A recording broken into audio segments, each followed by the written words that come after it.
Ya, entonces, bueno, pensé que le había puesto solamente pausa, no stop, o sea, digamos ahí, ya. La cosa es que, bueno, ahora voy a empezar este otro video en vez de seguir en el anterior porque fallas técnicas, ¿ya? Miren, si nosotros tenemos, en general se tiene esta idea, ¿no? De que, miren, ustedes pueden tener cualquier expresión matemática, sí, sí, tipo esto. Y que yo de ley puedo factorar eso, ¿ya? ¿Cómo? Pues saco factor común t, por ejemplo, ¿no es cierto? Entonces, si yo saco factor común t, yo tendría esto, así. Ya, yo sé que ahorita esta vaina que hice no es muy útil. Bueno, depende ya para qué lo vaya a usar, pero en fin, ahorita es como que, ¿qué me quieres decir con esto, Juan Carlos? ¿No? Entonces, miren, lo que estoy tratando de decir es que si ustedes tienen una serie de sumandos, no es difícil expresarlos como factores. Ahora, ¿por qué hablo de esto? ¿Ya? Porque el primer paso que vamos a hacer es considerar que nuestra función que resuelve nuestra ecuación diferencial, en este caso nosotros en la ecuación del calor, si obteníamos la forma explícita en la que u depende de x, y y t, entonces habremos resuelto nuestra ecuación diferencial, porque cuando nosotros reemplazamos esa forma explícita de u con respecto a x, y y t en la ecuación diferencial, pues satisface. ¿Qué quiere decir que satisfaga? Pues que las operaciones de la izquierda de la igualdad van a ser lo mismo que las operaciones de la derecha de la igualdad, y eso es simplemente resolver el sistema perdón, la ecuación diferencial, ¿no es cierto? Entonces, en este caso, lo que vamos a hacer, y es el primer paso del método de separación de variables, es proponer su función como si pudiera expresarse como el producto de tres funciones, ¿sí? En este caso, pero en general a su función que resuelve la ecuación diferencial la plantean como el producto de funciones. En este caso serían justo tres funciones. ¿Por qué? Porque estas funciones va a haber una por cada variable que tiene. Entonces el u, miren, ¿no es cierto?, depende de x, y y t. Entonces va a haber una función que solamente dependa de x, una función que solo dependa de y una función que solo dependa de t. Ese es el truco, ¿ya? Plantear que su u puede ser expresada como el producto de tres funciones, donde cada una de ellas depende únicamente de una de las variables, ¿sí? Entonces, ahora yo he puesto como x mayúscula, recuerden que pongo estas líneas horizontales cuando hablo de las mayúsculas, y bueno, aquí el t se nota que es el t mayúscula, sí contrasta con mi t minúscula, ¿sí cachan? Ya, ahora, donde cada una de estas funciones depende solamente, únicamente de cada una de estas variables, ¿sí? Ahora, ¿qué me garantiza que yo a todas mis soluciones de mis ecuaciones diferenciales parciales las pueda expresar de esa forma? Bueno, en principio, lo que les acabo de mostrar con los sumandos era que ustedes pueden, cualquier, digamos, expresión donde encuentren sumandos, pueden terminar si quieren factorándolo, ¿no es cierto?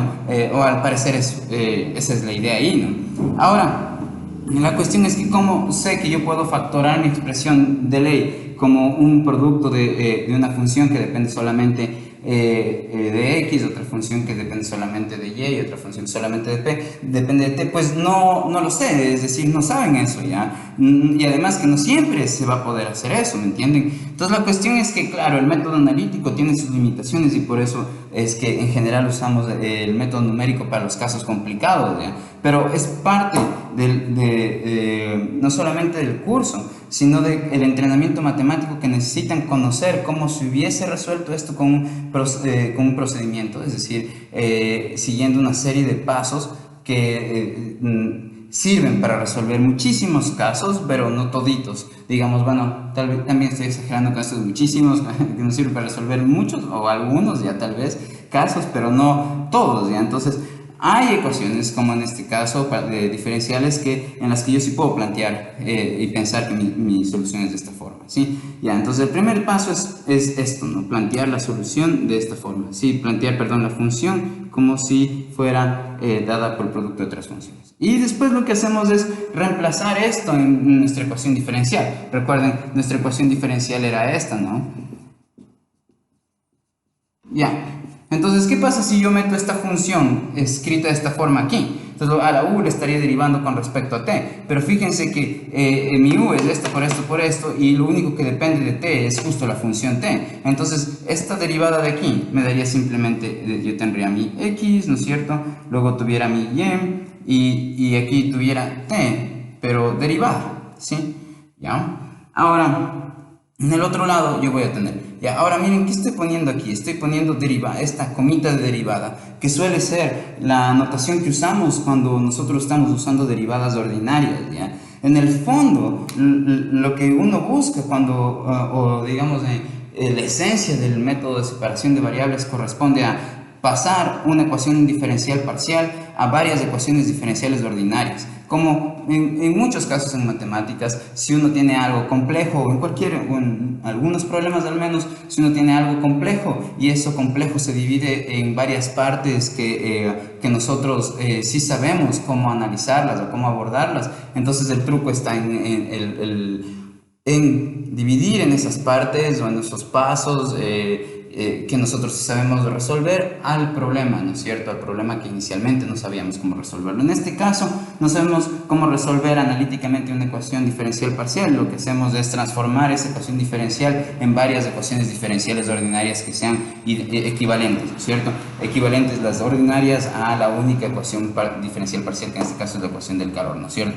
Entonces, miren, claro, si es que yo derivo solamente todo esto con respecto a t, voy a tener que derivar en pocas de esto porque con respecto a t, ¿por qué? Porque esto no depende y esto no depende de t, ¿no es cierto? Entonces la derivada parcial solo toma en cuenta, más bien, a todo el conjunto de operaciones que tienen la x, el conjunto de operaciones que tienen la y, las toma como si fueran constantes, solo ataca a todo el conjunto de operaciones que depende de t. Pero como esta ya es una función que solamente depende de una variable, entonces eso ya hace que la derivada de esto simplemente sea una derivada ordinaria. Entonces a esto ya es un avance bestial, ¿no? Porque ya tenemos aquí derivadas ordinarias. Ahora, fíjense qué pasa al otro lado. Entonces al otro lado voy a tener mi k, ¿sí? Y aquí miren, algo similar, la misma lógica, ¿no es cierto? Voy a derivar dos veces esto, pero esto es a su vez esto que está aquí. Entonces si yo derivo esto dos veces, lo único que va a terminar derivándose dos veces con respecto a x va a ser esta función, la función x mayúscula.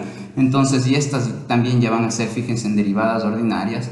Sí, estoy prescindiendo, es decir, estoy evitando poner la dependencia con respecto a sus variables porque ya entendemos, imagino, que la función x mayúscula, la y mayúscula y la t mayúscula dependen respectivamente de la variable x, y y t. Ya, entonces digamos esta derivada de aquí se transformaría en esto, ¿sí? Este más que está aquí, y ahora lo propio con este caso, ¿no es cierto? Entonces ahora todo esto, que es la u, voy a derivarle dos veces con respecto a y eso solamente va a afectar a la función y mayúscula, entonces nosotros tendríamos algo de este estilo, ¿no? Así. Ya, ¿sí o qué? Bacán.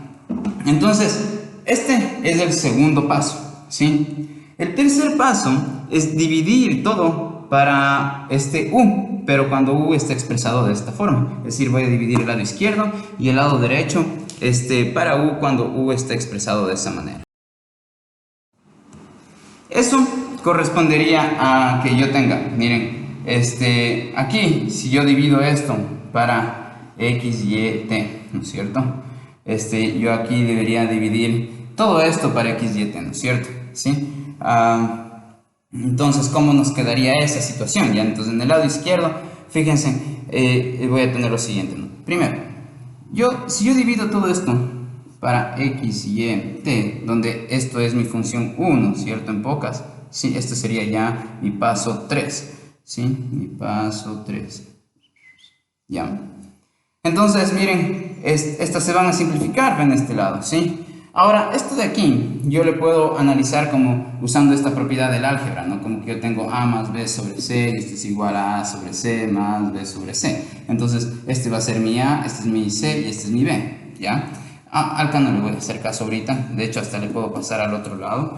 Y me parece que eso va a ser lo más ideal hacer, ya ahorita digamos pasarle al k al otro lado. Entonces, en esta parte de aquí, yo ya no necesito esto, ¿sí? Y de hecho puedo ponerle simplemente así. Este k le paso a dividir, entonces va a pasar acá. Y ahora tengo, miren, la posibilidad de aplicar esta propiedad del álgebra, ¿sí?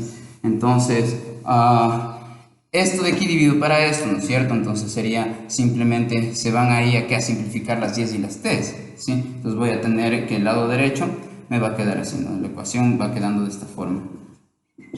Ya, sumando para esto me da x2' y el sobre x, Todo es mayúscula aquí, ¿no? X mayúscula, ¿sí? ¿Por qué? Porque la y y la t se simplificaron. Mientras que este sumando dividido para esto va a hacer que simplifique la x y la t y solamente me quede, en este caso, así. Acá. Entonces esto sigue siendo parte del tercer paso, ¿ya? Ahora, miren, lo que voy a hacer es simplemente reorganizar esta ecuación, ¿sí? Entonces, para que se note o para que vaya tomando forma es lo que quiero mostrarles. Pero, digamos, este paso no es como que estricto en esta organización que tienen que hacer. Para mí es más fácil explicarles de esta forma y llegar al resultado más fácilmente de esta forma, reorganizando esto, ¿ya? Entonces, ¿a qué me refiero con reorganizar? Simplemente lo que voy a hacer es a esto pasar al otro lado a restar y leer la ecuación como quedaría. La voy a leer de derecha a izquierda y la voy a escribir así. Entonces esto quiere decir que voy a tener esta ecuación. Ya siento que tengo que como que apurarme un chance porque ya mismo empiezan los vallenatitos del vecino y o sea, no tengo nada en contra de los vallenatos ni del vecino, ya, solo que no es mucho de mi preferencia. Entonces no es que vaya a estar muy contento con eso, ya, bueno.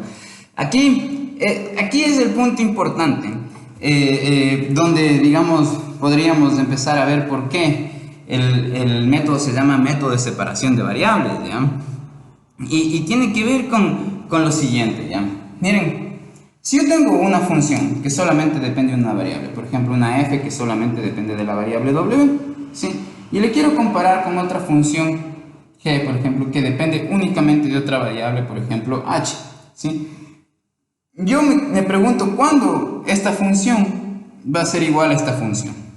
Entonces, bueno, ¿a qué me refiero con que esta función sea igual a esta función? O si hay algún caso para el cual esta función sea igual a esta función, esa es mi pregunta, ¿sí? Entonces, bueno, primero lo que yo pensaría es, bueno, ¿qué es esta función? ¿No? Y tal vez lo primero que se les viene a la mente es un tipo de ecuación, ¿no? Como que este f de w termina siendo algo así como que esto es igual a un w al cuadrado más w, por ejemplo, ¿sí? ¿Y qué es este g de h, ya? Entonces pueden pensar que es algo así como que, bueno, tal vez es también otra expresión matemática, ¿no? Como que esto es igual a, no sé, un h al cubo, más 3, ya, sí, alguna cuestión así.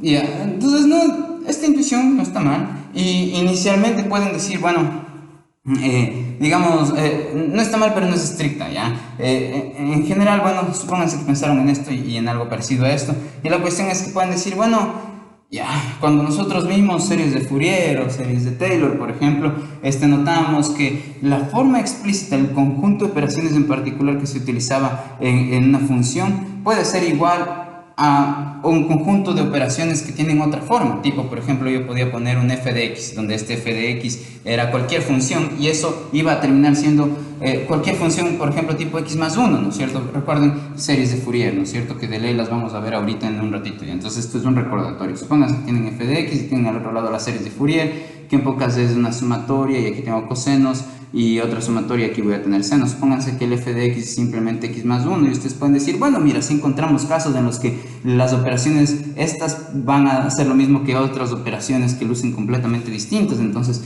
pueden pensar, bueno, si hay casos en los que un conjunto de operaciones van a ser igual a otro conjunto de operaciones, pero fíjense qué pasaba en Fourier. En Fourier tengo f de x y al lado derecho yo tengo a sub 0 más coseno de nx sumatoria más sumatoria de y aquí van unas constantes, ¿no? Las constantes son las a's aquí y aquí van otras constantes, las b's, estos son a sub m o a sub n y estos son b sub m.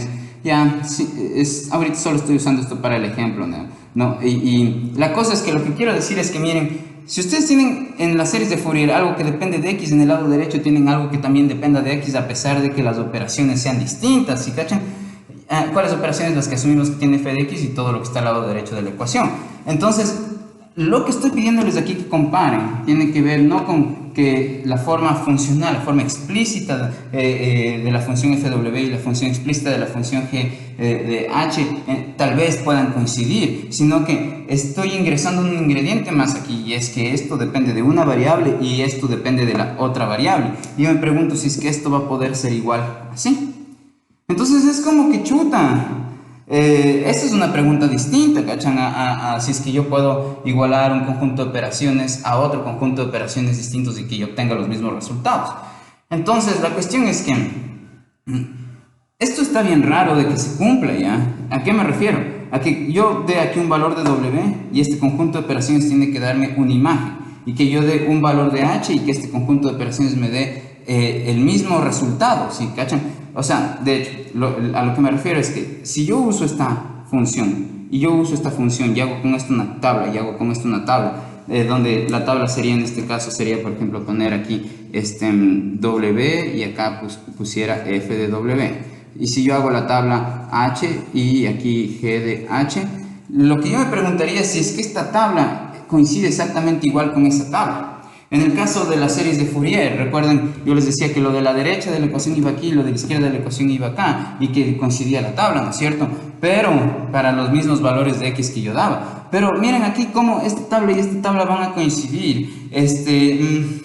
Está súper raro ya, a menos de que, digamos, la estructura matemática de aquí sea exactamente la misma estructura matemática de acá. Estas dos no van a ser iguales. ¿A qué me refiero con la estructura matemática? Bueno, si es que aquí el H es simplemente, el G de H es simplemente esto, ¿no?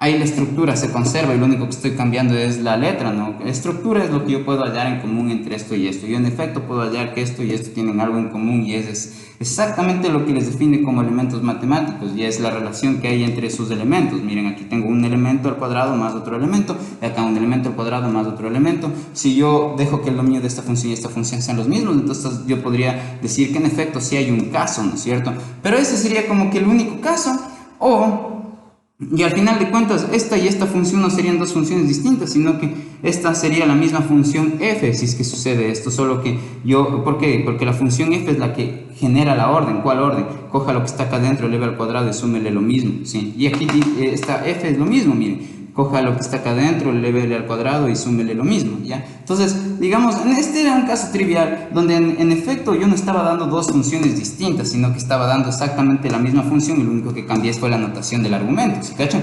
Entonces, cuando en efecto yo puedo tener una función aquí que sí sea distinta, es decir, una orden, un conjunto de órdenes que sean distintos y aplicados a otra variable, ¿sí?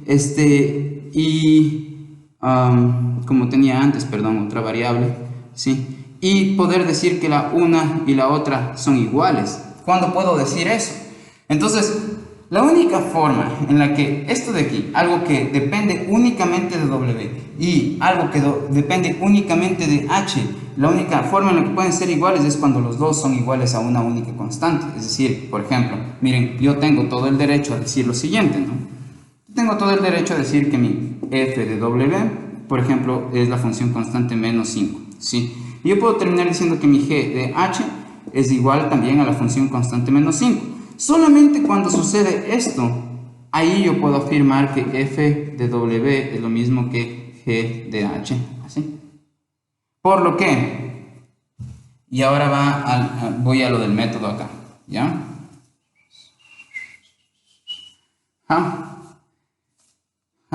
Ya. ¿Qué tiene que ver eso con esto que les estoy mostrando? Tiene que ver con lo siguiente, miren, ¿qué es lo que tengo al lado izquierdo de la ecuación? Tengo algo que depende solamente de x. Todo esto de aquí es en sí una función, porque el x a segunda derivada es una función y la x también es una función, entonces todo esto es una función, pero todo eso va a depender de la variable x. Mientras que en el otro lado, miren, todo esto de aquí es un conjunto de operaciones que va a depender de la variable t y de la variable y.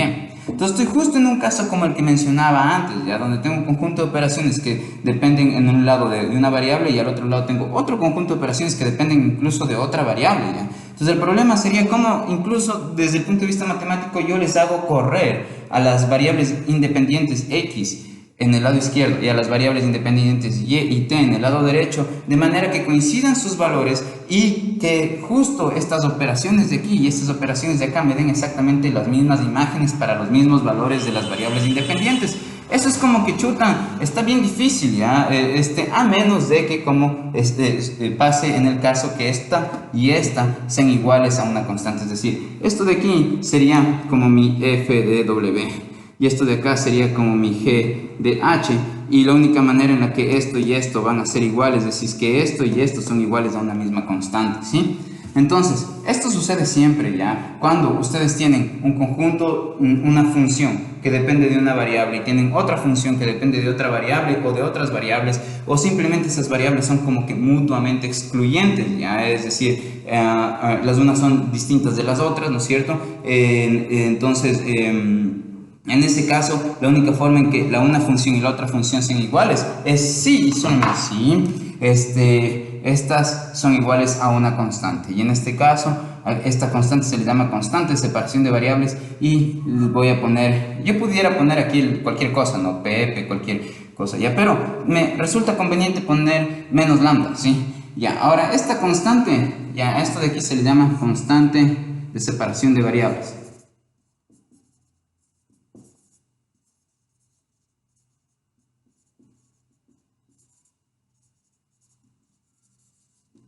¿Sí? Ya, ahora, esta constante de separación de variables, ¿por qué le estoy poniendo aquí con el menos? ¿Ya? No quiero, otra vez, y ojo con esto, no quiero decir que este número de aquí siempre va a ser negativo. Lo que pasa es que la forma en la que yo voy a obtener cualquier número en que este se concrete, esta constante se concrete, porque esto de aquí, como es una constante, es algún valor que yo no conozco, pero es un valor fijo mientras las variables van a poder ir variando, ¿no es cierto? Entonces, la cuestión es que no quiero decir que va a ser negativo, sino que yo puedo decir que ese valor, sea cual sea, lo puedo obtener haciendo este proceso, poniendo un número y cambiándole de signo. Si supónganse que ese valor que yo no conozco, algún momento digo, bueno, sí ha sido el número 8. Entonces, lo único que estoy diciendo es que la forma de llegar a ese número 8 es planteando que lambda sea menos 8, de manera que menos lambda justo me dé el 8, ¿sí? Ya, entonces no hay ningún problema en que yo ponga aquí, es de hecho una cuestión como que de cómo luce la ecuación o cómo va a llegar a lucir la ecuación que yo ponga esto, ¿sí? Entonces, esto de aquí ya nos permite, digamos, encontrar ecuaciones. ¿Por qué? Porque miren, por un lado, tengo que, si ustedes tienen que una cosa es igual a una segunda cosa y esta segunda igual a una tercera, yo puedo concluir que la primera es igual a la tercera, de ahí que si yo hago que esto sea igual a esto, obtengo mi primera ecuación diferencial ordinaria, en la cual se desmenuza o que estaba implicada en nuestra ecuación diferencial parcial, claro, tomando en cuenta las condiciones de las que hablé al inicio, ¿sí? Entonces esto igual a esto viene a ser así.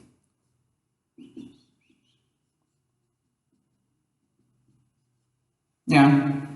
Ahora lo que voy a hacer es pasar al otro lado, ¿no es cierto? Y todo esto al lado izquierdo. ¿Ya? Lo que yo quería era ver que aquí haya aún más simplemente, ¿ya? Por cómo luce la ecuación es más fácil como que asimilable ante la vista tal vez, ya verlo de esta forma, ¿ya? Entonces, esta es mi primera ecuación diferencial, ¿ya? Entonces, miren, nosotros podemos pensar que el paso 3, entonces el 1 era poner la función como un producto, la función que resuelve nuestra ecuación diferencial como si fuera un producto de funciones donde cada una de esas funciones dependen solamente y únicamente de una de las variables de la función u. En este caso, ese era el primer paso. El segundo era dividir el lado izquierdo y el lado derecho de la ecuación diferencial parcial para su u cuando su u estaba expresada como el producto de esas funciones. Y el tercer paso es introducir el coeficiente o la constante de separación de variables. Sí, la constante de separación de variables. Entonces, miren, la primera ecuación la obtendría de ahí. Y acá hay otra ecuación, ¿sí? ¿Ya? Pero esta todavía no es una única ecuación diferencial, no es una única ecuación diferencial ordinaria, ¿no? Entonces, yo puedo hacer aquí, manipular los elementos, digamos, estos sumandos y pasarle uno u otro al otro lado. ¿Para qué? Para que yo poder volver a introducir una constante de separación de variables, ¿ya? ¿Cómo voy a hacer eso? Miren, aquí la cuestión es esta, ¿ya? Lo que voy a hacer es lambda de aquí le voy a pasar acá y esto le voy a pasar allá. Entonces voy a seguir trabajando con esta ecuación, solo que a esto le paso para acá y a esto le paso para allá. Entonces voy a tener aquí, miren, en el lado, ¿sí? En el lado derecho voy a terminar teniendo y 2', pero aquí y mayúscula, sobre y, de esta manera. Hasta ahí, ya. Y el menos lambda que estaba aquí pasa al otro lado, perdón, pasa al otro lado como más lambda, ¿ya? Y entonces, otra vez, vuelvo a tener el mismo fenómeno, ¿ya? Tengo aquí un conjunto de operaciones que dependen solamente de t, y aquí tengo un conjunto de operaciones que dependen solamente de y. Si es que yo estoy afirmando que son iguales, eso solamente se puede deber a que digamos, esto es igual a otra constante de separación de variables o a otra constante. En este caso le voy a llamar esa constante menos mu, ¿sí? Y eso ya nos da otras ecuaciones, otras dos ecuaciones diferenciales, ¿no es cierto? La primera ecuación diferencial ordinaria va a ser cuando yo proponga esto como de esta forma. Miren, paso acá y el resultado le paso a la izquierda a sumar. Entonces le paso a multiplicar y luego el resultado le paso a la izquierda a sumar. Y lo que me queda es exactamente la misma ecuación, pero aplicada a la variable y, donde mi coeficiente ahora, perdón, mi constante ahora es del mu, ¿sí? Y esto igual a 0. Luego, si yo le hago caso simplemente a esta ecuación así, ¿sí? Yo ya tendría como que cuál es la última ecuación que voy a tener, ¿no? Miren, voy a pasar, bueno, aquí puedo hacer lo siguiente, ¿sí? Puedo pasar esto o multiplicar todo por kt, ¿no es cierto? Entonces, si yo multiplico todo por kt, voy a tener así primero. Entonces, aquí tendría esto por kt, y esto igual a menos mu por el kt. Esto es k minúscula, perdón. Ya, k y k. Ya. Y de aquí yo puedo pasar eso al otro lado, ¿no es cierto? Y va a pasar a sumar, por lo que voy a obtener mi otra ecuación diferencial, que en este caso sería t'. Si yo paso esto al otro lado a sumar, voy a tener más, ¿no es cierto? Y voy a tener lambda kt, ¿no es cierto? Más mu kt. Sí. Y esto igual a 0 en este caso, ¿sí? Ya, y ahora lo que voy a hacer es, miren, sacar factor de aquí común el t, y expresarlo de la siguiente forma, como saco factor común el t, y el k también, ¿no? Pero bueno, lo voy a expresar así. Acá le voy a poner por acá, aquí voy a poner el lambda, aquí el más mu, y aquí el t. Fíjense, estas tres de aquí ya son mis ecuaciones diferenciales ordinarias, que son equivalentes a la ecuación diferencial parcial del calor,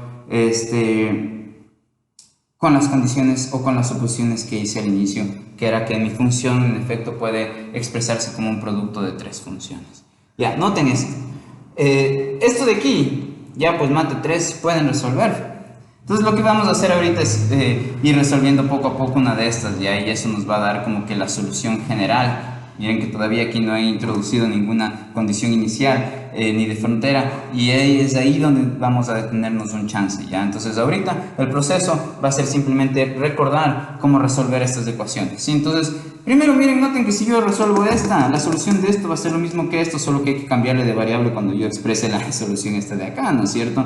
Pero digamos va a tener la misma estructura, ¿sí? Ya. Mientras que esto de aquí es una ecuación re simple de solucionar, ¿ya? Entonces veamos cómo haríamos, ¿sí? Entonces voy a solucionar esta ecuación diferencial. Ahora, lo que sé, bueno, ustedes también podrían ya como saberlo, lo que sabe es que, digamos, esta ecuación diferencial va a tener distintas soluciones dependiendo del lambda. Ya, entonces, dependiendo de qué de lambda, ya, entonces, dependiendo de si el lambda es positivo, negativo o cero. Ya, ¿cómo sé o por qué digo eso y por qué uso esa clasificación? Miren, bueno, eso se va a aclarar ahorita que resuelva, pero digamos, lo que van a ver y van a constatar es que en efecto se tendrían distintas soluciones para cuando lambda es positivo, cuando lambda es negativo o cuando lambda es cero. ¿Por qué me hago la pregunta esa de positivo, negativo, cero? Claro, el lambda aquí de ley es un número real, entonces cuando el rato que yo abarco todos los números negativos, todos los números positivos, y cuando abarco el cero estoy contemplando a la totalidad de los números reales, entonces estoy viendo toda la totalidad de números reales cuáles serían las posibles respuestas de esta ecuación diferencial si nosotros consideramos que el lambda justo puede ser un número real. Ya, ahora la cuestión es esta, ya. Que por ejemplo, para mí no es relevante preguntarme qué pasa en el caso para cuando el lambda es par o cuando el lambda es impar. ¿Por qué? Porque ahí las soluciones no necesariamente difieren en su estructura, ¿sí? Ya, entonces se nos hace importante preguntarnos qué pasa, por ejemplo, si lambda es 0, qué pasa si lambda es menor a 0 y qué pasa si lambda es mayor a 0, ¿sí? Entonces, primero hagamos la pregunta de aquí, ¿qué pasa con esta ecuación cuando el lambda es igual a 0? ¿Sí? Entonces, si el lambda es igual a 0, fíjense que la ecuación esta se transforma simplemente en esto, ¿no? Y esto ya es sin plazo de resolver, ¿no? ¿Por qué? Porque yo simplemente no puedo preguntarme qué es lo que yo tengo que derivar para que me dé 0. Una constante, ¿no es cierto? Entonces eso quiere decir que mi primera derivada, es decir, fíjense que la segunda derivada es la derivada de la primera derivada, ¿no es cierto? Entonces yo diría que la primera derivada pues va a ser una constante, digamos una constante c, ¿sí? O si quieren integren, ya como les dé la gana, ya. Ya. ¿Cómo pueden comprobar esto? Miren, si ustedes cogen esta función x' y le priman otra vez, este c se hace 0, entonces en efecto, si esto sucede, sucede esto que está acá. Ya, luego, miren, ahora, si yo sé que el x' es c, el x va a ser simplemente c por la variable x más otra constante. ¿Ya? ¿Cómo sé eso? Pues si quieren comprueben, o sea, cojan esta función, deriven. Entonces derivo del lado izquierdo, me da x' y yo derivo el lado derecho y fíjense, esto como es constante se va y la x y me queda la c, entonces, y claro, si yo derivo la c me da 0, entonces yo puedo saber que esto y esto es una información coherente, no solo no se contradice entre sí mismas, sino que, digamos, están implicadas estas y estas en esta información, ¿sí? Entonces ya, ahora fíjense en qué significa esto, que yo ya sabría que mi función x, que depende de la variable x, noten la diferencia, x mayúscula es la función y x sin esas líneas horizontales es la variable, ¿ya? Entonces la cuestión es que yo ya tengo esto, ¿sí? Entonces, aquí mucho ojo con lo que les voy a decir, ¿ya? Con mucho oído, voy a usar las condiciones de frontera para concretar estas constantes, ¿sí? Y yo quiero ver si es que estas constantes, ¿sí? Entonces primero introduzco las condiciones de frontera para notar cuáles son las constantes de las soluciones de mis ecuaciones diferenciales ordinarias. Eso es lo primero que voy a hacer, ¿ya? Entonces, miren, ¿verdad? ¿Qué pasaría si es que yo ingreso aquí las condiciones iniciales? Lo que me tengo que preguntar, ¿por qué estoy preguntándome eso? ¿Ya? Entonces mi intención es esta, ¿ya? Yo quiero sacar o saber cómo son cada una de las, cuál es la forma que tendría cada una de las soluciones particulares de mi ecuación diferencial. ¿Por qué? Porque yo sé que la solución general va a ser una combinación lineal aplicada sobre todas las soluciones particulares. Entonces mi objetivo ahorita no es en efecto, digamos, concretar esta C y esta D en números que después yo las voy a usar, sino que en realidad lo que estoy buscando ahorita es si es que, digamos, haciendo que lambda sea igual a 0, yo voy a tener una solución que no sea la trivial. ¿Ya? ¿Cuál es la solución trivial? La solución trivial es cuando la función es la función 0, la función que resuelve su ecuación diferencial. ¿Cuál ecuación diferencial? En este caso era esta ecuación diferencial, ¿sí? Entonces, miren, mi objetivo ahorita es conocer cuál sería la función x, y después conocer cuál es la función y después conocer cuál es la función t, para multiplicar la función x por la función y por la función t, y ahí yo recién obtengo la forma que tendría cada solución particular u de mi ecuación diferencial parcial, que es la que empecé a trabajar, ¿no es cierto? Entonces, miren, a mí lo que me interesa es saber, en efecto, concretamente, si es que este c y este d se van a anular. ¿Por qué? Porque si con las condiciones iniciales que yo di, este c y este d se anulan, entonces, digamos, esa solución no me sirve. ¿Por qué? Porque va a ser la solución trivial, y la solución trivial no me aporta nada de información. Entonces estoy resolviendo esto para obtener información. Y yo sí sé que, digamos, si es que el x es 0, si es que el y es 0 y el t es 0, es decir, son las funciones triviales, entonces mi u sería 0. La función 0 no quiere decir que la u va a obtener en algún momento el valor 0, sino que sería, para todos los valores de x, y t, sería la función 0. Pero la función 0 siempre resuelve sus ecuaciones diferenciales, entonces, al menos la ecuación del calor en este caso, si ponemos esta solución trivial, pues van a ver que va a cumplir. Entonces esto sí sabemos, ¿ya? Entonces lo que estamos buscando es cuál es el lambda, ¿sí? Si positivo, negativo, 0, que haría que ¿cuál es el lambda que haría que yo no tenga una solución trivial, ¿sí? ¿Cuál es el lambda que haría que yo tenga una solución distinta de 0? ¿Ya? Entonces, veamos eso. ¿Cómo eran nuestras condiciones de frontera? Fíjense, las condiciones de frontera, la primera condición de frontera con respecto a X, ¿no es cierto? Me decía que si es que yo evalúo mi temperatura en el punto, en las coordenadas de x0, y para cualquier valor de de y para cualquier valor de t, si no pausen el video y miren ya, sabíamos que esto era igual a 0. Entonces la primera condición inicial que voy a hacerle caso es a esta, donde hago que la variable x sea 0 y yo sé que la temperatura ahí me va a dar 0, ¿sí? Y ahora, miren, claro que esta condición inicial está aplicada ¿a qué? Está aplicada a la función u. Entonces yo tendría que ver cómo se aplicaría esta condición de frontera a mi función x, ¿no? ¿Qué me quiere decir o cómo reexpresaría mi condición de frontera para mi función x? Entonces miren, esta función u, a su vez es la función, yo sé, x mayúscula, pero como el x mayúscula está evaluado en el valor x, el valor de la variable x igual a 0, entonces pongo de esta forma, ¿sí? Y yo tuviera aquí y mayúscula y aquí yo tuviera t mayúscula, esto depende de y, esto depende de t y esto igual. Miren, yo sé que esta condición era que la temperatura en el borde era 0, ¿sí? ¿En cuál borde? En este borde de aquí. En este borde de aquí, sí, eso es lo que yo sabía. Esta temperatura me dice esto, ¿no es cierto? Ya, entonces, ¿cómo se traduce esta condición de frontera para mi x? Pues de la siguiente forma, miren, yo espero que esta función y no sea la trivial, es lo que estoy justo buscando, cuáles son los lambdas que harían que mis soluciones no sean triviales, y yo esperaría que mi t no sea una solución trivial, es decir, yo ya sé que esto es distinto de 0, yo ya sabría o esperaría que esto es distinto de 0, entonces, si yo tengo algo que es distinto de 0 multiplicado por otra cosa y eso me da igual a 0, no hay otra opción más que esto de aquí sea igual a 0.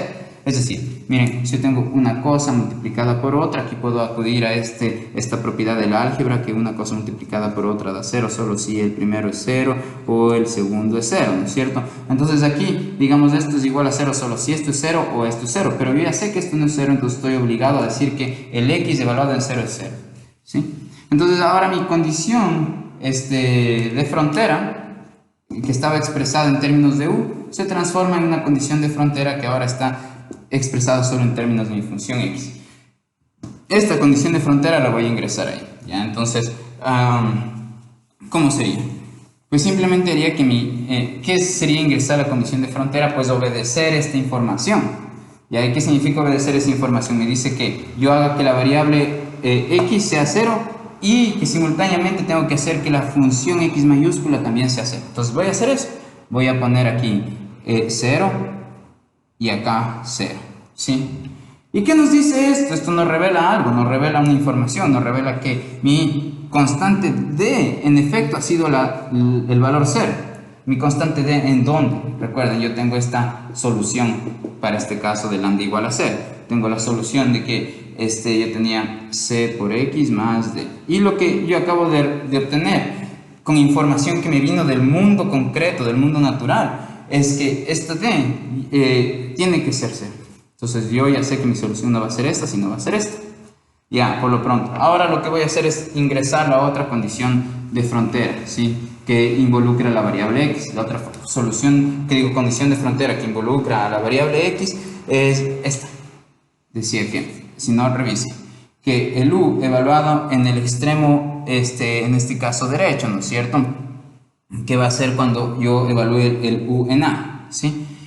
Porque recuerden, x iba de 0 a, ¿sí? Cuando la temperatura está evaluada en a para todos los días, es decir, voy a hacer acaso la condición de frontera que tiene que ver con este borde, pero ya yo sé que aquí puede estar un chance confuso porque primero estoy preguntándome con las condiciones, acerca de las condiciones de frontera que tienen que ver con la variable x, y la variable x tal vez la tienen asociada en un conjunto de metalenguajes con respecto a la expansión horizontal, y ahorita estoy diciendo que estoy fijándome en qué es lo que pasa en este lado de la barra, pero noten que estoy fijándome en las condiciones de frontera donde se tiene información acerca de la variable x tomando un valor concreto y la variable x tomando otro valor concreto, ¿sí? Entonces esa condición de frontera corresponde a esta. Ya examiné cuando el valor de x tomaba el valor concreto de 0. Ahora el otro extremo del dominio de su variable x era el valor a. Entonces ahora estoy considerando qué es lo que pasa cuando la x toma el valor a, ¿sí? Entonces esa condición que compete a eso, que la variable x toma el valor a, es esta de aquí. Y yo tengo que esta temperatura me decía que es igual a 0. Haciendo exactamente lo mismo que hice antes, es decir que esto de aquí es lo mismo que tener esto de acá. X evaluado en A, Y evaluado en Y, aquí T evaluado en T, esto igual a 0, ¿no es cierto? Entonces yo terminaría diciendo que el XA es el 0, ¿sí? Entonces, ¿qué he hecho ahorita? Traduje mi condición de frontera expresada en el lenguaje de USA, un lenguaje que depende de solamente la función X. Ya, y ahora introduzco esta condición de frontera en esta ecuación, ¿sí? Porque yo ya sé que la solución de mi ecuación diferencial ya es esta, no con la de aquí, porque yo sé que la de es 0. Entonces, ¿qué significa introducir la condición de frontera? Introducir esta información acá, haciéndole que esto obedezca a esto. ¿Qué significa que obedezca? Pues me dice que cuando yo evalúo mi función en A, cuando la variable X es A, entonces yo voy a obedecer eso. Entonces, cuando el X es A, ¿no es cierto? La variable X es A, mi función X mayúscula me dice tiene que ser 0, entonces yo haría eso, entonces aquí pondría que esto es igual a 0, ¿sí? Pero otra vez, miren, como el A es un valor positivo y esto todavía no sé qué sería, pero yo sé que una cosa por algo positivo me da 0, entonces yo podría inferir que el C termina siendo obligado a ser 0, por lo que si el D era 0 y mi constante C es 0, entonces mi función X en efecto no tiene otra opción más de ser la función 0. Entonces, ¿qué puedo concluir de eso? Puedo concluir que esa información no me sirvió para nada. Es decir, que cuando el lambda es igual a 0, yo obtengo la solución trivial. Esperen un ratito, voy a tomar agua. Bacán. Entonces, les decía que ya sabemos que cuando el lambda es 0, pues tenemos la solución trivial. Ahora probemos qué pasa si es que el lambda es negativo. Entonces veamos qué pasa si lambda es menor que 0 en mi ecuación diferencial, ¿no es cierto? Ahora, miren, estos símbolos, ¿no? A menos de que ustedes, digamos, sean panpsiquistas, que es una postura en la que, digamos, lo que en general consideramos que es inerte, como tipo los electrones, las manchas estas de tinta, el pizarrón, digamos, son como que conscientes.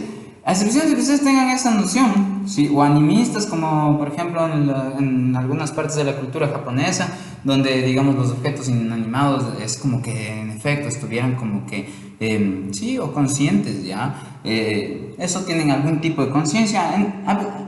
Digamos, a excepción de que ustedes tengan ese par de posturas o alguna similar, digamos, esto de aquí, porque simplemente le escribí así, no conoce, digamos, que esto va a ser negativo, ya. Esto es ahorita solo una mancha, ya. Entonces yo necesitaría poner sobre esto alguna restricción lógica para que en efecto, el rato que yo procese esa información, esto sea trabajado como algo negativo. Entonces, ¿cómo puedo yo decir con restricciones lógicas que esto en efecto sea negativo? Pues simplemente puedo decir que mi lambda sea igual a menos algo que yo sé que va a ser positivo, tipo esto, ¿sí? Entonces, cuando yo expreso esto, al menos aquí, ahí sí me está hablando de algo negativo. ¿Por qué? Porque una alfa al cuadrado o cualquier cosa al cuadrado siempre va a ser positiva. ¿Ya? Ahora, aquí voy a, digamos, simplemente para no redundar, decir que voy a tomar solamente los alfas mayores 0. ¿Por qué me refiero con que voy a redundar? Piensen cómo van a ser los valores que están aquí. Los valores que yo tengo aquí van a ser los mismos si yo meto todos los números positivos que si yo metiera esos mismos números pero cambiados de signo. Entonces, digamos, lo que voy a obtener aquí cuando yo cojo un número cualquiera, sea positivo o negativo elevado al cuadrado, si es que pongo positivos me va a dar lo mismo que si yo pongo negativos, entonces para no redundar pongo esto así. Ya, entonces ahora, una vez que yo tengo esto de esta forma, ya puedo trabajar, ¿sí? Veamos cómo resolver esta ecuación diferencial. Ahora, por favor acuérdense de lo que hemos visto en Matemáticas 3, ¿ya? Esta ecuación diferencial, ¿cómo la resuelvo? Ya, pues es una ecuación homogénea, de las más simples. Entonces lo que ustedes pueden hacer es simplemente armar la ecuación característica aquí. ¿Cómo? Digamos, lo que hacen es, pasan de este problema que tiene operadores diferenciales, es decir, donde están aplicadas las derivadas, a un problema algebraico de la siguiente forma, ¿no? Podrían decir que esto de aquí es simplemente d al cuadrado más, y aquí tienen lambda, ¿sí? Lambda, ¿sí? Entonces, y esto igual a 0.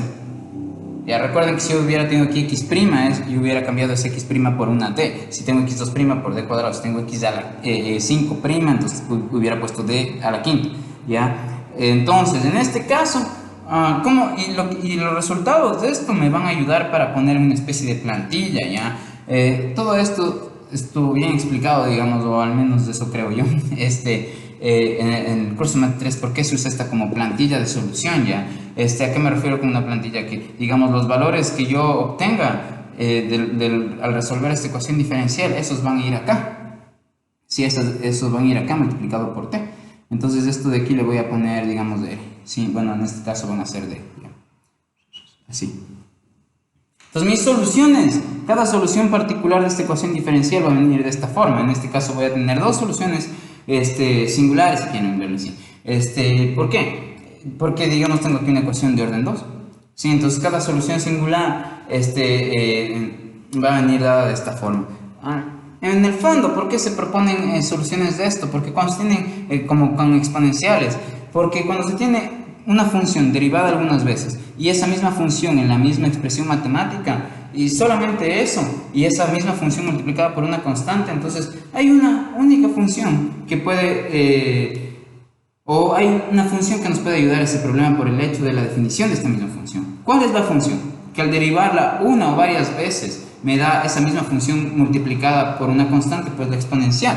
Entonces, digamos, miren, si yo paso esto al otro lado, yo tendría que algo derivado dos veces tiene que ser igual a eso mismo, sin derivar, pero multiplicado por constantes. Lo que va a satisfacer eso es la función exponencial, ¿ya?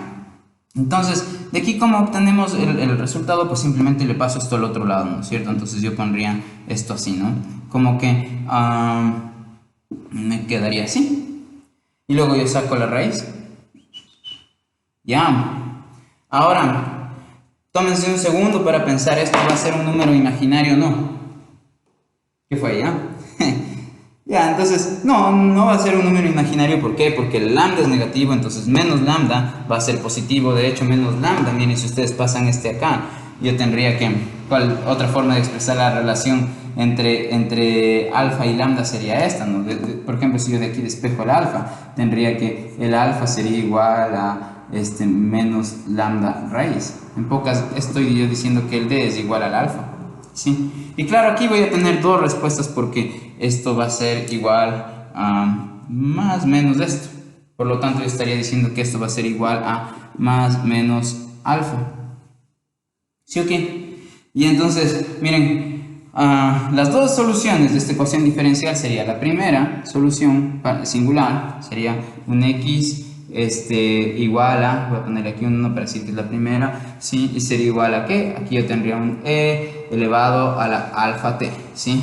Y yo tendría acá otro x que sería igual a un e elevado a la menos alfa t, ¿sí? Por lo que la solución general de esta ecuación diferencial ordinaria viene a ser una combinación lineal de estas soluciones singulares, ¿sí? Entonces, ¿ya? Entonces yo hago mi combinación lineal C, alfa. ¿Te recuerdan? Una combinación lineal en términos operativos correspondería a tomar una combinación lineal de estas dos funciones, correspondería a tomar una función, multiplicarla por una constante y luego la otra función, multiplicarla por otra constante tipo, no sé, d, y luego los resultados, sumarlos. ¿Ya? Ya, hasta ahí pienso que vayan pensando sus preguntas si tienen, anótenlas, pónganle pausa al video si quieren, ya saben, siempre me pueden preguntar.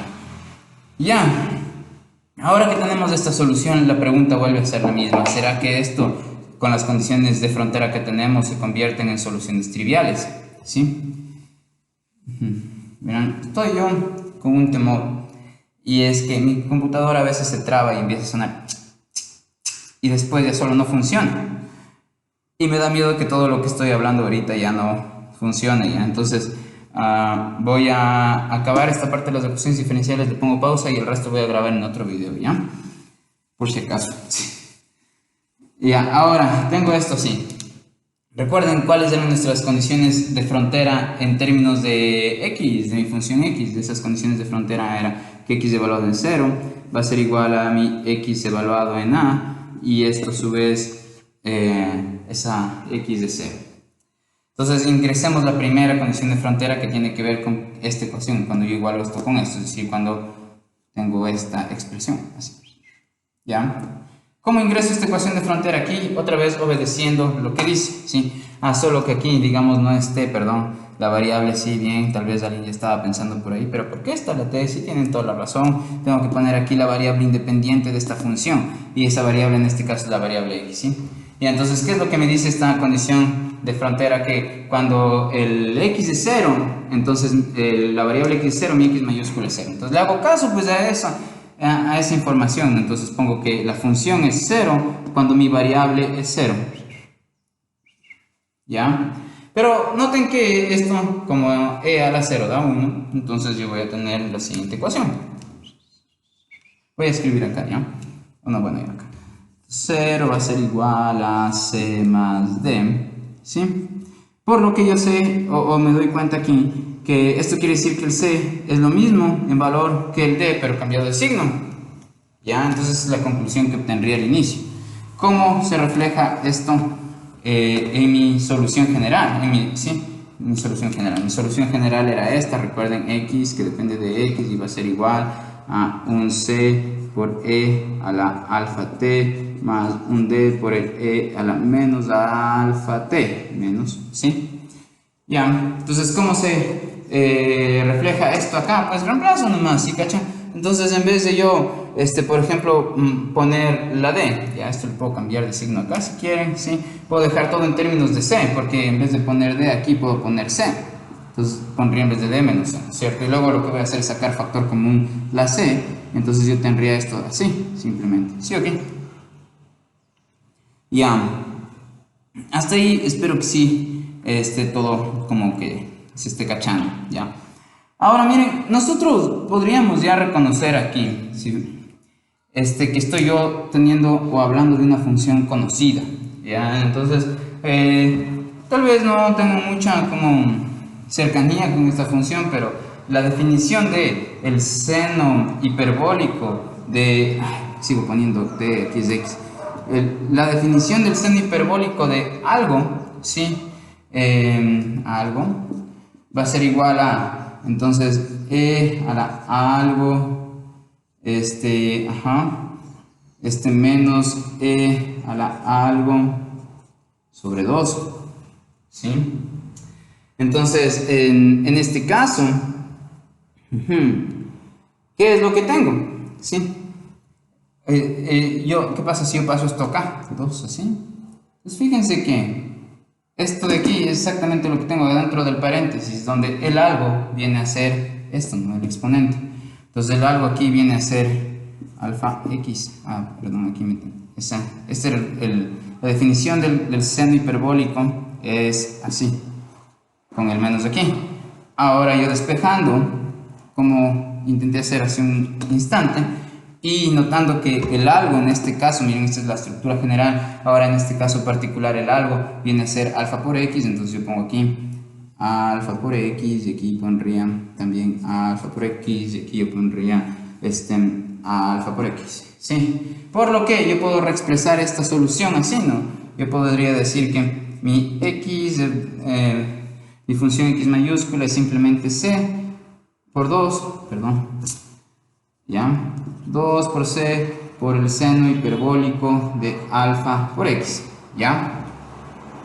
Ya, entonces ahora en esta función yo voy a ver qué me da si es que yo ingreso mi otra condición de frontera para ver si es que el c se logra concretar en un valor distinto del 0. Eso es lo que estoy buscando, si es que el c va a lograr ser distinto del 0. ¿Por qué? Porque si el c logra ser distinto del 0, eso quiere decir que para el lambda negativo, yo tengo una solución que no es trivial, y eso me gustaría, y yo escogería esa solución, ¿sí? Entonces veamos si se puede hacer eso, ¿no? Entonces, ¿cuál era la otra condición de frontera? Recuerden, si no pausen el video, miren, ya, o vayan a la página 71 y revisen, ya, ¿qué significa esto? Que, ¿cómo ingreso esta condición de frontera? Tengo que obedecerla haciendo que cuando la variable x sea a, xa va a ser 0, es decir, mi función x mayúscula también va a ser 0. Eso. Ya, ahora, miren, aquí tenemos algo importante, ¿sí? Y es que tiene que ver con el gráfico del seno hiperbólico, ¿sí? Miren, yo les había mencionado que había tomado el alfa positivo, ¿sí? El a, como es una longitud, es positiva, entonces todo lo que está acá adentro es positivo. El seno hiperbólico de algo positivo es estrictamente positivo, ¿ya? Entonces todo esto yo sé que va a ser mayor que 0, ¿sí? El 2 es mayor que 0. Entonces miren, si yo tengo aquí esto, ¿no? Tengo aquí un c, aquí tengo un 2, ¿ya? Solo conmuté el 2 y el c. Entonces miren, yo tengo aquí una cosa multiplicada por otra, pero yo sé que esto va a ser positivo y yo sé que esto por esto da 0. No hay otra opción que el c termine siendo el 0, ¿sí? Entonces si la única otra opción era que el c termine siendo el 0, entonces volví a obtener mi solución trivial, entonces no me sirvió el valor de lambda que escogí antes. Si recuerdan, el valor de lambda que escogí era negativo. Entonces, veamos si tenemos algo de esperanza con el lambda positivo, ¿ya? Pues finalmente, el último caso que puede tomar lambda es cuando el lambda es positivo, ¿sí? Entonces yo digo, bueno, ¿qué pasa cuando en mi ecuación diferencial cuando el lambda es positivo?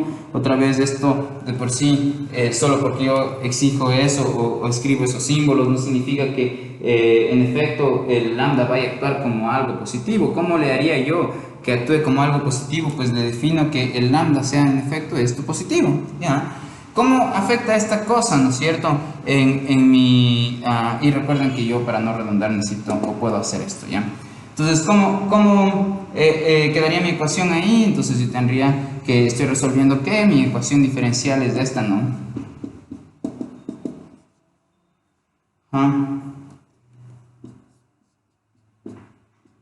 Ya. Otra vez, ¿qué es lo que podemos hacer aquí? Lo que podemos hacer aquí es ecuación característica, ¿no es cierto? Entonces mi ecuación característica es simplemente d cuadrado más lambda igual a 0, al igual que antes, este lambda le paso al otro lado, entonces voy a tener así, y ahora digamos, al cuadrado pasa aquí a ser como raíz, ¿sí? Y, perdón, así más menos, ya, y ahora, vuelvan a pensar si esta raíz de menos lambda va a ser o no un número complejo, ¿sí? Y pues justo con mis preguntas les estoy sugiriendo que sí, en efecto, va a ser un número negativo, que digo un número complejo. ¿Por qué? Porque, miren, esto, menos lambda va a ser negativo de ley porque lambda está obligado a ser positivo. ¿Ya? De hecho, yo a esto le puedo expresar como más menos la raíz de menos 1 por lambda, ¿sí? Entonces, pero la raíz de menos 1 es justo y, ¿sí? Ajá. Porque y cuadrado es igual a menos 1. Recuerden esto de cuando hemos visto variable compleja, ¿sí? Y yo pudiera poner aquí, así, la raíz de lambda, así. Ya, ¿hasta ahí están de acuerdo? Espero que sí, si no, bueno, más bien no debería esperar que sí, me gustaría que sí, pero si no, preguntaránme, ya saben, pueden preguntarme. Pueden preguntarme, perdón. Ya, ahora, esto de aquí es un número complejo. ¿Qué es en general un número complejo? Bueno, aquí tengo dos números complejos, ¿no? Que cuando nosotros teníamos en nuestra ecuación característica como solución números complejos, entonces de las soluciones solo se tomaba una. Esa era la forma de resolver este tipo de ecuaciones. Solo voy a coger el positivo, entonces, ¿sí? Y en efecto, mi única solución que voy a tomar en cuenta va a ser el número complejo 0 más i raíz de lambda, ¿sí? Porque un número complejo tiene una parte real, que en este caso le estoy haciendo explícita, que es el 0, y la parte imaginaria, que es algo multiplicado por i, ¿sí? Entonces, miren, aquí yo tengo ese número complejo. Ahora, ¿cómo son las soluciones de aquí? Igual que antes, miren, las soluciones singulares van a provenir de extraer la parte real e imaginaria de lo siguiente, ¿ya? De e elevado a la i raíz de lambda, es decir, e elevado a esto que obtuve, ¿sí? Entonces esto que obtuve es simplemente esto, así, ¿no? ¿Ya? Y ya. Entonces, ahora, la cosa es que de aquí cómo extraigo la parte real y de aquí cómo extraigo la parte imaginaria. Pues lo que me gustaría es simplemente pasar a este número con la fórmula de Euler, ¿sí? Podría transformarlo, ¿ya? Entonces, ¿qué nos decía la fórmula de Euler? Recuerden que yo puedo expresar esto en términos de senos y cosenos en pocas, ¿sí? Entonces, esto a su vez, usando la fórmula de Euler, nos va a dar que si yo tengo e elevado a la i por algo, ¿sí?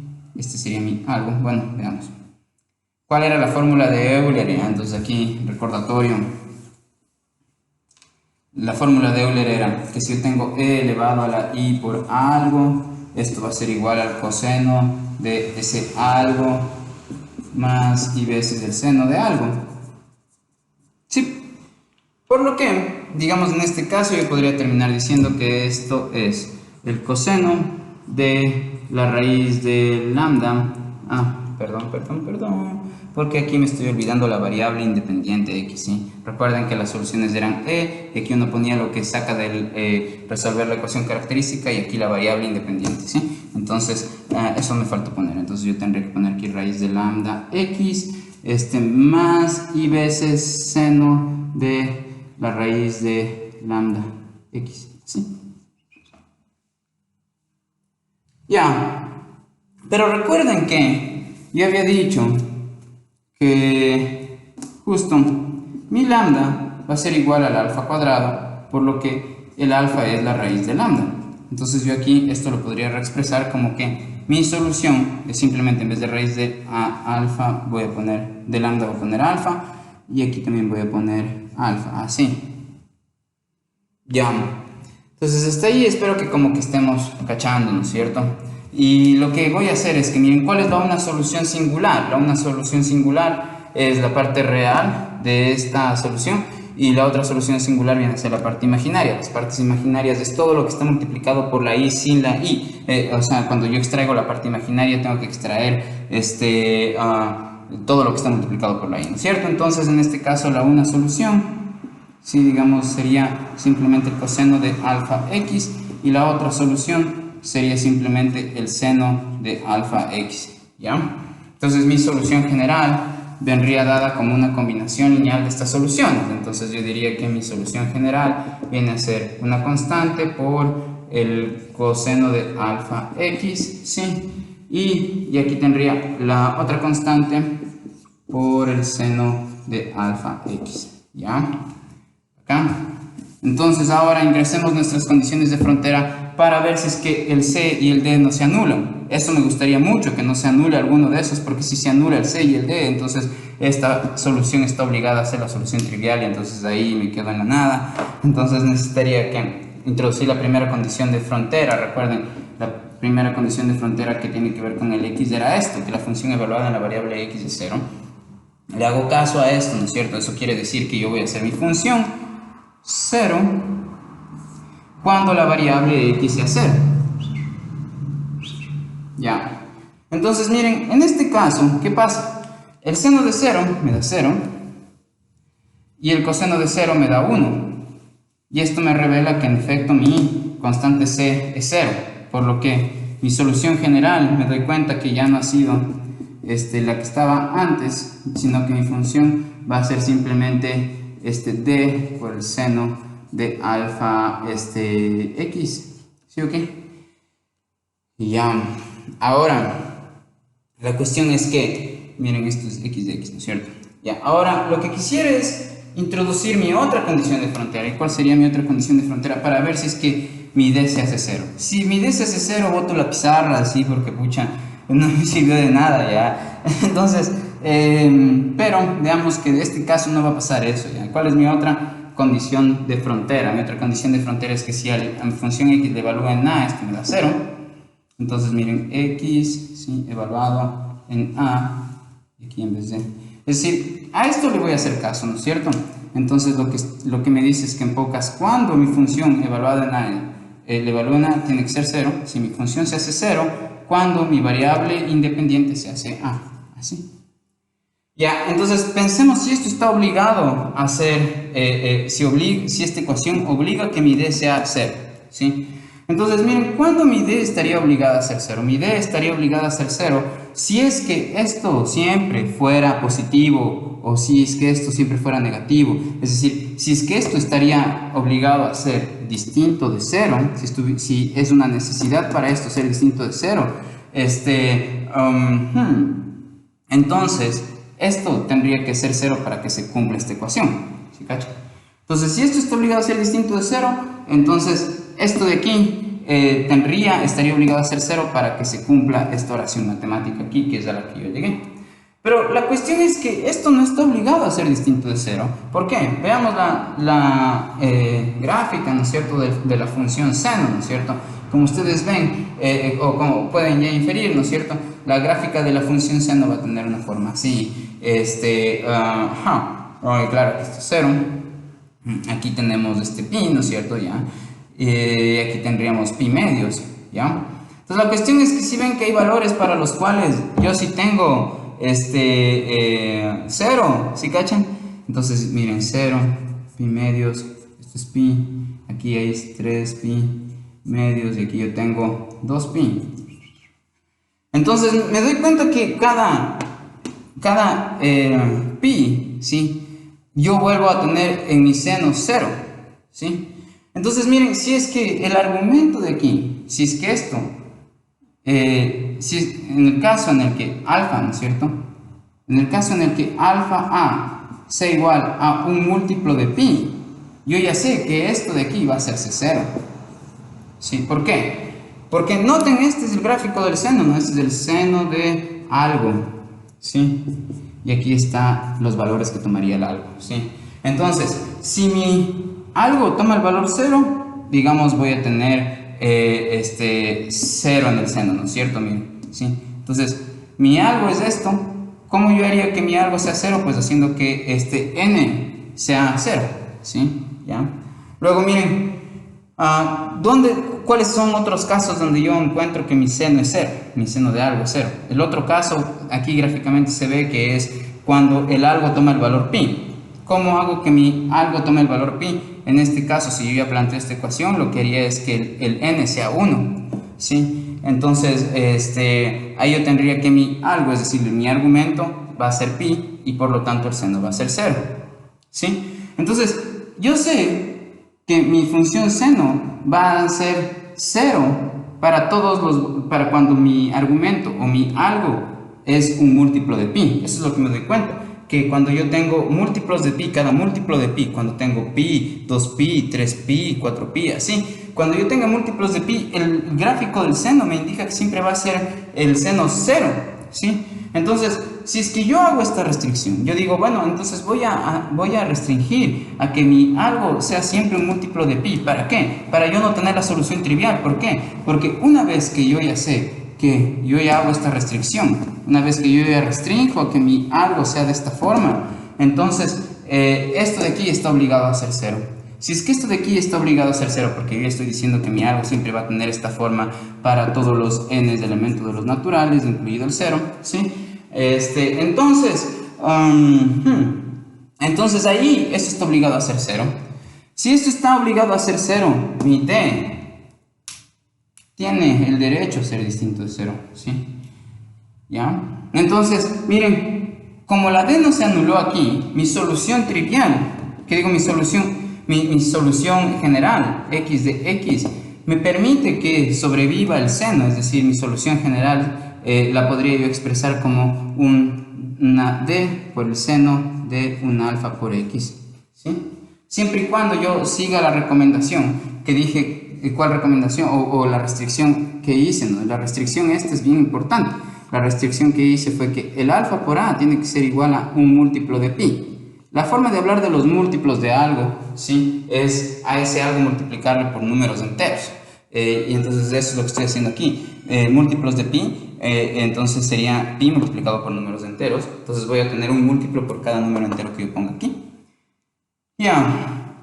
Entonces, ¿qué quiere decirnos de esto? Que miren, para cuando el lambda fue positivo, tuve mi única solución no trivial, ¿sí? Y de ahí lo que me interesa es escoger la solución singular que sobrevivió, ¿sí? Entonces noten que lo que está aquí puesto resultó después de haber puesto una combinación lineal sobre las soluciones singulares. La solución singular, en este caso que sobrevive, no es d por seno de alfa x, sino la solución singular simplemente era esto. El d se introdujo por la combinación lineal que hice para poder generar la solución general, ¿sí? Pero en este caso a mí lo único que me hace falta es, digamos, poner esta solución singular, porque esas constantes que están ahí van a aparecer después. Es decir, ahorita esta constante que está aquí la voy a introducir, después ya van a ver dónde, ¿sí? Entonces esta constante va a ser absorbida o va a aparecer después, ya van a ver otra vez dónde. Entonces yo ya sé en este caso que en el caso que esto se cumpla, y otra forma de hablar acerca de esto es esto, ¿no? Decir que en el caso de que mi alfa sea npi sobre a, ¿sí? Entonces, yo sí tengo una solución de la ecuación diferencial que tenía, y esa solución es esta, ¿sí? Una solución distinta a la trivial. Y esta es la solución que voy a usar. Ahora, notemos que esto funciona solo si yo hago esta restricción, pero esta restricción aplicada a mi lambda, si recuerden, yo decía que mi lambda es alfa al cuadrado. Entonces, mi lambda va a ser esto al cuadrado, ¿sí? Mi alfa al cuadrado. Entonces, mi lambda va a ser n cuadrado, pi cuadrado sobre a al cuadrado, ¿sí? Entonces, esto voy a usarlo para reemplazarlo en la ecuación diferencial de t. Y esto de aquí es la restricción original que hice, ¿ya? Entonces, por lo pronto voy a grabar el video hasta aquí y ya inmediatamente grabo otro, ¿sí?